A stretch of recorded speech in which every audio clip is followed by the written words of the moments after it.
Hello दोस्तों, Hindi mirror पर फिर से आपका स्वागत है। दोस्तों, आज की वीडियो में जो हम लेकर आए हैं 6 सेमेस्टर के जो एग्ज़ाम चल रहे हैं, तो सोशियोलॉजी का आपका सेकंड पेपर है। फर्स्ट पेपर कल आपको प्रोवाइड करा दिया गया था और मुझे लगता है आप लोगों का पेपर भी बहुत अच्छा गया होगा।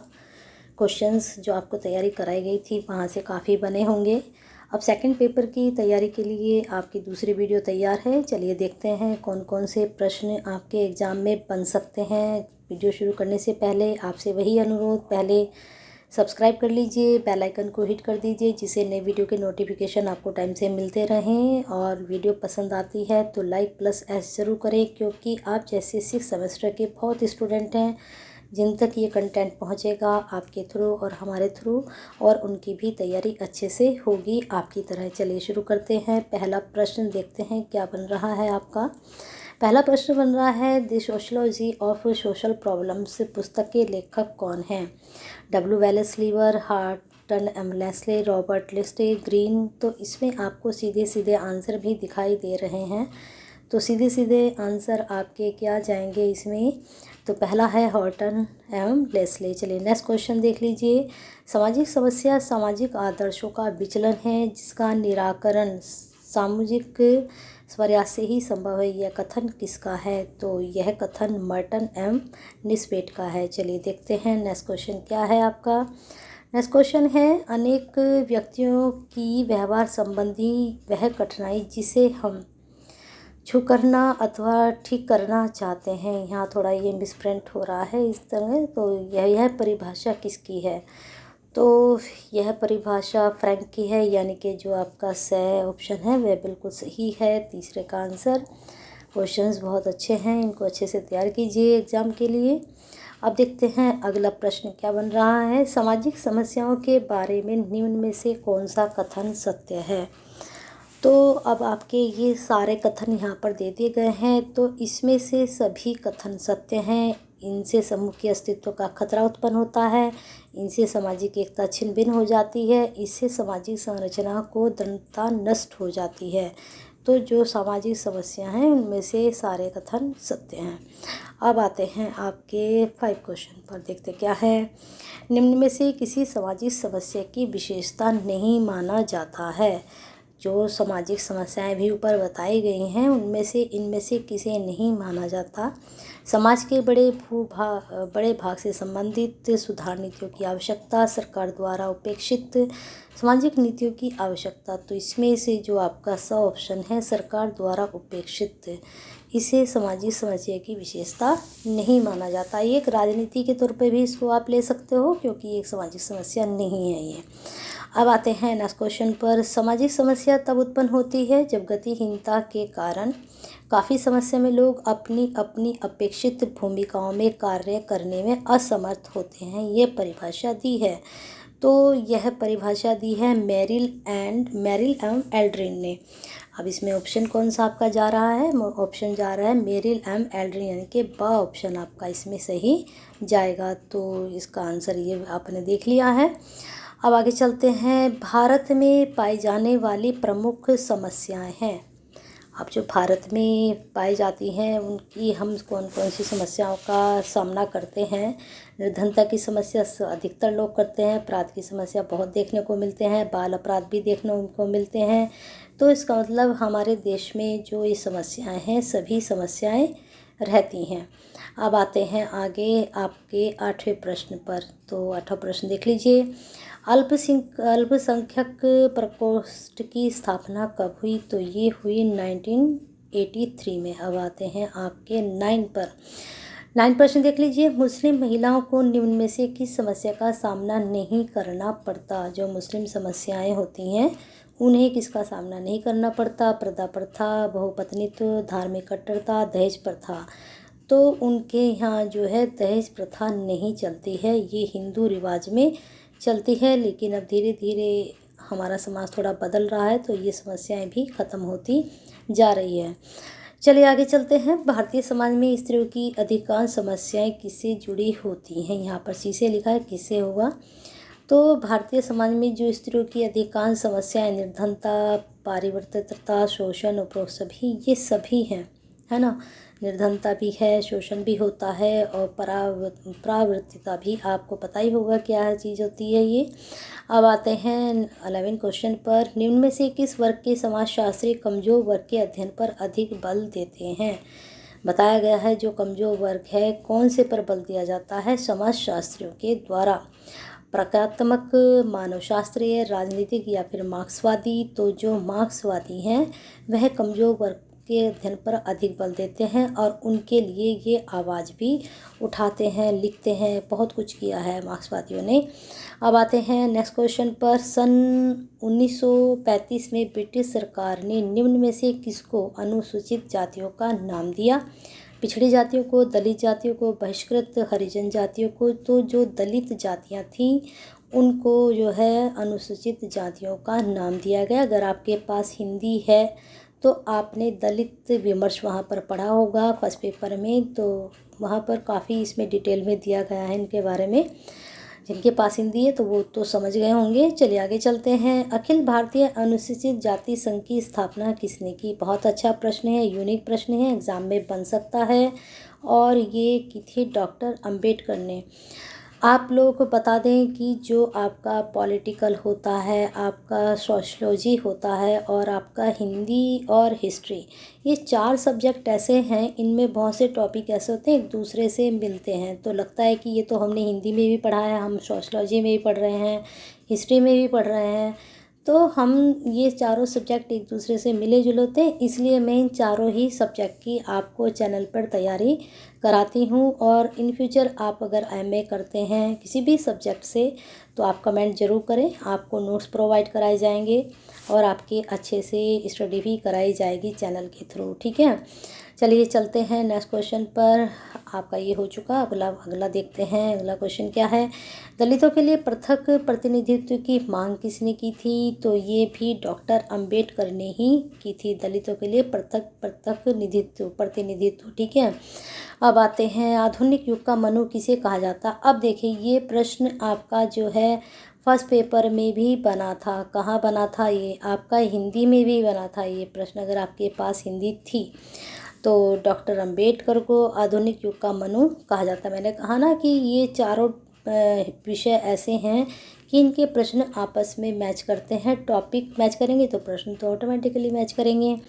अब आते हैं आपके नेक्स्ट क्वेश्चन पर। क्या है? 15 अगस्त 1955 यानी कि 1995 को एक नई योजना चलाई गई जिसका नाम है या नाम था, क्या नाम था इसका नाम था राष्ट्रीय सामाजिक सहायता कार्यक्रम, national sociology assistance programme, NASP, ठीक है, ये इसका नाम था।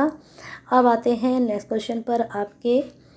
प्रधानमंत्री की रोजगार योजना के तहत ऋण प्राप्त करने के लिए लाभार्थी का कम से कम कौन सी कक्षा उत्तीर्ण होना आवश्यक है?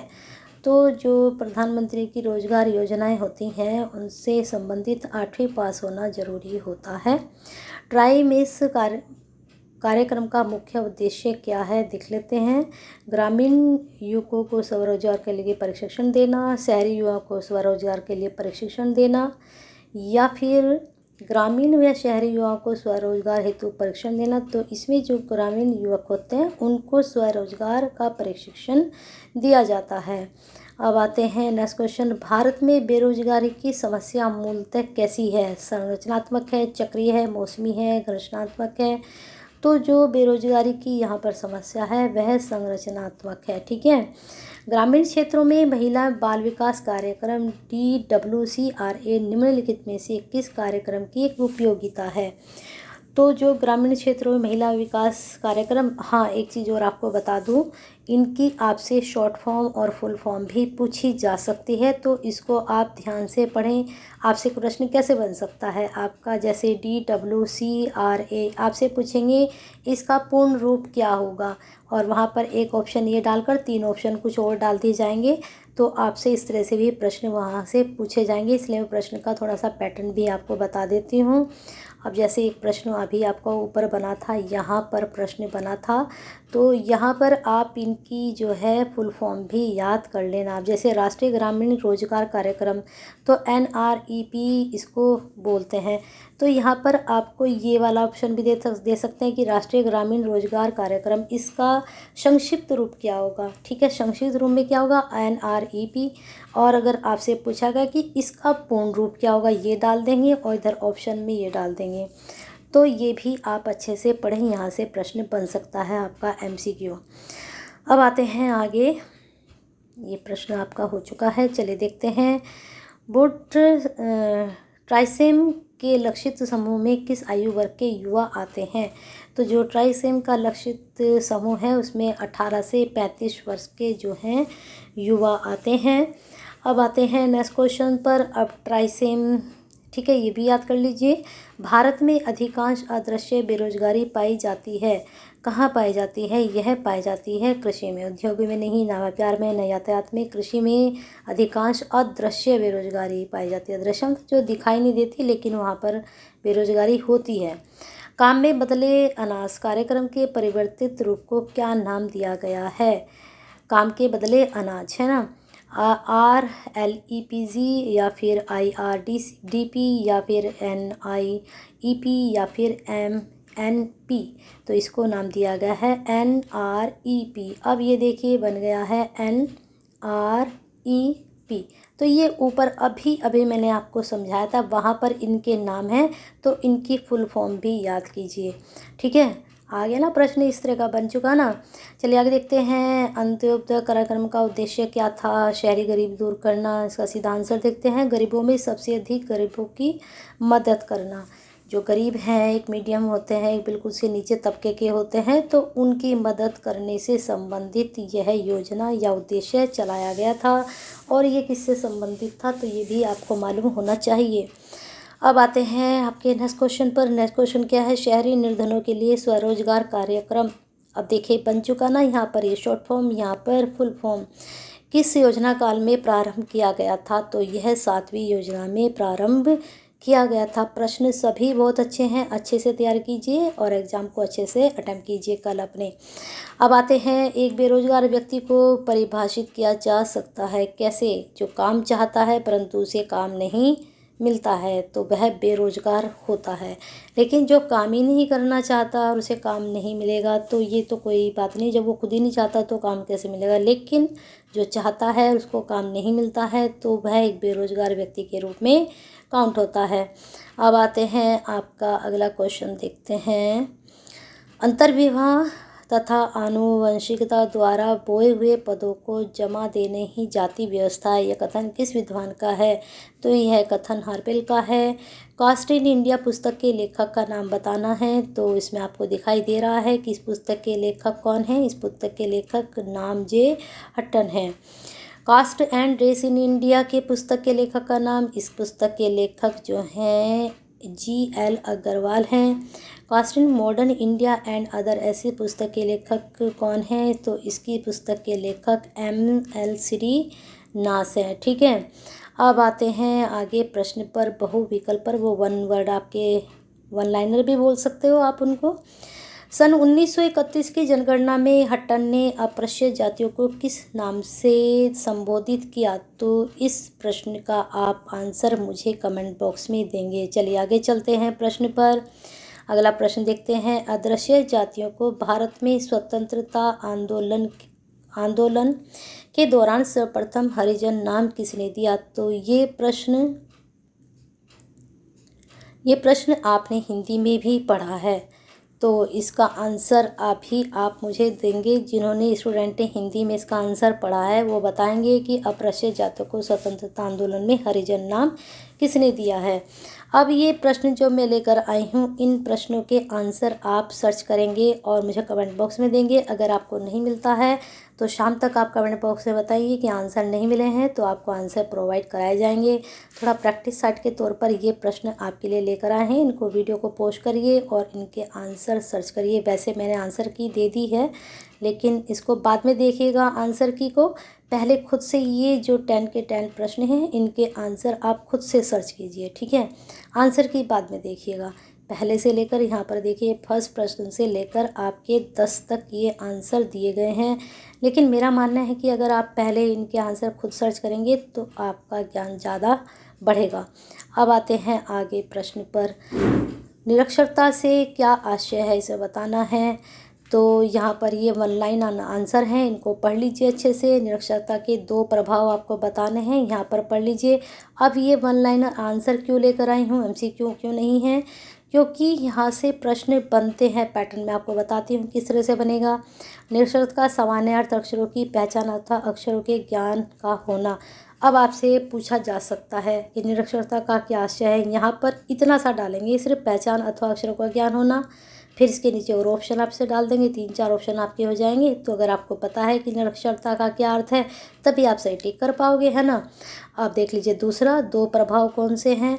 तो आपसे पूछा जा सकता है कि निरक्षरता के कितने प्रभाव हैं, 2 हैं, 3 हैं, 4 हैं। तो अगर आपको पता है कि 2 प्रभाव हैं तभी आप सही आंसर कर पाओगे। अब आते हैं बहुविकल्प पर। एजुकेशन शब्द की उत्पत्ति लैटिन भाषा के किस शब्द से मानी जाती है, तो ये एडू से ही मानी जाती है। शिक्षा शब्द की उत्पत्ति किस शब्द से मानी जाती है, ये भी शिक्षा शब्द से मानी गई है। अब आते हैं एजुकेशन शब्द का शाब्दिक अर्थ क्या है, तो इसका प्रशिक्षण कार्य है। शिक्षा का संकुचित अर्थ क्या है, संकुचित अर्थ देखते हैं क्या है। संकुचित अर्थ है इसका विद्यालय की 4 दीवारी में दिया जाने वाला ज्ञान। जो आप कॉलेज के या स्कूल के अंदर ही पढ़ते हो तो वह होता है संकुचित ज्ञान। जब आप व्यापक रूप से बाहर निकलकर पढ़ते हो, प्रकृति के से बाहर या कॉलेज से बाहर जाते हैं, तो वो आपका विस्तृत ज्ञान भी हो सकता है ना। अब आते हैं नेक्स्ट क्वेश्चन पर। निम्नलिखित कथन किस विद्वान का है। शिक्षा प्रजाति की आध्यात्मिक संपत्ति के साथ व्यक्ति का कर्मिक संप्रोषण है, तो यह बटलर का है। शिक्षा के ज्ञान प्राप्ति के उद्देश्य का समर्थन कौन था, तो इसमें बताना है कि कौन था। तो कमेनियम था, टीवी था, रूसो था या फिर हॉर्न था। तो देखते हैं इसका आंसर क्या जा रहा है। इसका कमेनियस आंसर जा रहा है। नेक्स्ट क्वेश्चन, किस विद्वान के अनुसार जीविकोपार्जन की शिक्षा सबसे अधिक प्रभावशील शिक्षा है। सुकरात की, ढान की, प्लेटो की या फ्रोबेल की। तो किस विद्वान के अनुसार जीविकोपार्जन शिक्षा सबसे अधिक प्रभावशाली शिक्षा है, तो यह कहा था हॉर्न ने। ठीक है, समझ रहे हो। जीविकोपार्जन की शिक्षा, जो बच्चे प्रोफेशनल, अब जैसे एजुकेशनल प्रोफेशनल अलग होते हैं, तो प्रोफेशनल में जैसे आप ITI वगैरह करते हैं तो वो जीविकोपार्जन शिक्षा है। पॉलिटेक्निक करते हैं तो ये जीविकोपार्जन है। और जब BA करते हैं होती तो ये भी जीविकोपार्जन है, लेकिन ये सीधे सीधे होती है। प्लेटो के अनुसार शिक्षा का मुख्य उद्देश्य क्या है। शारीरिक विकास, व्यक्ति के व्यक्तिगत विकास, चरित्र निर्माण या फिर जीविकोपार्जन। तो व्यक्ति के व्यक्तित्व का विकास। प्लेटो के अनुसार शिक्षा का उद्देश्य क्या है, व्यक्ति के व्यक्तित्व का विकास होता है, तो वही सही शिक्षा है। अब आते हैं विद्यालय का निश्चित उद्देश्य क्या है, तो इसका उद्देश्य है शिक्षित करना। विद्यालय का निश्चित उद्देश्य क्या होना चाहिए, शिक्षित करना। ठीक है, अब आते हैं नेक्स्ट क्वेश्चन पर। आपके वही 1 लाइनर क्वेश्चन बन रहे हैं। नामक पुस्तक के लेखक, राष्ट्र का निर्माण की विशेषता मानवतावाद के लिए आवश्यक है। फिर यहाँ पर बहुविकल्प बन चुके हैं। देखते हैं, किसी ने कहा राष्ट्रीय एकता एक ऐसी समस्या है जिसके साथ राष्ट्र के रूप में हमारे अस्तित्व का घनिष्ठ संबंध है, तो ये डॉक्टर राधाकृष्ण ने कहा। राष्ट्रीय एकता का एक बाधक तत्व है, तो सांप्रदायिकता बहुत बड़ा ये कारण बनता है हमारे राष्ट्रीय एकता के बाधक के रूप में। अब आते हैं आपके नेक्स्ट क्वेश्चन पर। जाकिर हुसैन कमेटी ने अपना प्रतिवेदन प्रस्तुत किया था, तो ये किया था उन्होंने 1937 में। अमेरिका के राष्ट्रपति रेट ने अंतर्राष्ट्रीय भावना के विकास के लिए कहाँ सम्मेलन आयोजित किया था, तो यह किया था उन्होंने हेग में। यूनेस्को का पूर्ण नाम क्या है, आप देखिए आ चुका ना इस तरह का प्रश्न। लेकिन जो ऊपर भी मैंने बताया ना, उनको भी तैयार करना, वहाँ से प्रश्न बन सकता है। तो यूनेस्को की जो फुल फॉर्म है, आपका ए आंसर इसमें सही जा रहा है। चलिए आगे देखते हैं। अंतर्राष्ट्रीय भावना विकसित करने का सर्वश्रेष्ठ साधन है, तो अंतर्राष्ट्रीय भावना का जो विकसित करने का श्रेष्ठ साधन है वह है शिक्षा। मनुष्य पर किया गया विनियोग सर्वाधिक मूल्यवान पूंजी है, यह कथन किसका है। अल्फ्रेड मार्शल, थॉमस माल्थस या फिर कार्ल मार्क्स या फिर अमर्त्य सेन का, तो ये है अल्फ्रेड मार्शल। आर्थिक विकास में महत्वपूर्ण है क्या है? मानवीय साधन, कृषि या फिर उद्योग या फिर इनमें से कोई नहीं। तो आर्थिक विकास में सबसे ज़्यादा जो महत्वपूर्ण माना गया है वह मानवीय साधन माने गए हैं। अब आते हैं अगले प्रश्न पर। देश में अल्पसंख्यक आयोग कब प्रकाशित हुआ? तो बताना है तो 1978 में हुआ। आपका ऑप्शन बी सही जा रहा है। सन 1991 की जनगणना के अनुसार भारत में मुसलमानों की जनसंख्या का प्रतिशत है 1991 के जनगणना के अनुसार तो ये है 1167%। लेकिन जो आपकी 2011 में जनगणना हुई उसमें भी आप हर आंकड़ा देख लेना, ठीक है। अब आते हैं भारतीय जनजातियों में जीवन साथी के चुनाव की कौन सी विधि नहीं प्रचलित है? तो इसमें राक्षस विवाह प्रचलित नहीं है, बाकी परीक्षा विवाह, विनिमय विवाह, रमे विवाह ये सब हैं, ठीक है। अब आते हैं आपके नेक्स्ट क्वेश्चन पर। भारतीय जनजातियाँ निम्न में से किस समस्या से प्रभावित हैं? तो सामाजिक समस्याएं भी, आवागमन की समस्या भी, शैक्षणिक समस्याएं भी, उपरोक्त सभी समस्या जनजातियों को जो है सामना करना पड़ता है। अब आते हैं सर्वप्रथम किसने अनुसूचित जातियों को दलित वर्ग कहा है? देखिए अब बन चुका है वहीं से प्रश्न, तो यह है आर्य समाज ने कहा था। निम्न से कौन कमजोर दुर्बल वर्ग नहीं है? अनुसूचित जनजाति, अनुसूचित जनजातियाँ, लघु सीमांत कृषक या फिर औद्योगिक श्रमिक। जो औद्योगिक श्रमिक है वह दुर्बल वर्ग में नहीं आता, ये सभी जातियाँ आती हैं। संविधान के किस अनुच्छेद में कमजोर वर्ग का उल्लेख हुआ है? ये आपका बहुत अच्छा प्रश्न है, इसको 99 में रख के रखिए, आ सकता है एग्जाम में। तो अनुच्छेद जो 46 है, अनुच्छेद 46 है, वहाँ पर कमजोर वर्ग का उल्लेख हुआ है। इस प्रकार से आपके ये प्रश्न काफ़ी प्रश्न करा दिए गए हैं, तो यहाँ से आपके प्रश्न बने, हमारा आपके लिए बेस्ट विशेज़ है। और कल आपका पेपर अच्छा हो, इसी बेस्ट विशेज़ के साथ लाइक एंड एस तो बनता है, करते रहिए अपने जैसे 6th स्टूडेंट, जो 6 सेमेस्टर के स्टूडेंट हैं उनके लिए, क्योंकि आप ही जरिया बनते हैं आप जैसे दोस्तों तक ये कंटेंट पहुंचाने का। और बेल आइकन हिट नहीं किया तो कर लीजिए, सब्सक्राइब नहीं किया, लाल बटन नहीं दबाया है तो दबा कर जाइए, क्योंकि हमारा आपका साथ हमेशा का रहने वाला है। आप ही कोई कंपटीशन की तैयारी करते हैं तो कमेंट बॉक्स में ज़रूर बताएं कि आपको किस तरह का कंटेंट चाहिए अपने एग्ज़ाम की तैयारी के लिए, तो आपको उस तरह की वीडियो ज़रूर प्रोवाइड कराई जाएगी। लेकिन सब्जेक्ट जो 4 मैंने आपको बताए, इन चारों सब्जेक्ट में से आपको किस तरह का भी कंटेंट चाहिए तो आप बताइए, सिलेबस सेंड कीजिए, आपको ज़रूर वीडियो प्रोवाइड कराई जाएगी। तो चलिए करिए लाइक प्लस एस और हिंदी मिनट के साथ अपना प्यार और साथ ऐसे ही बनाकर रखिए। बेस्ट विशेस के साथ आपके एग्ज़ाम की तैयारी के साथ वीडियो यहीं पर ख़त्म होती है।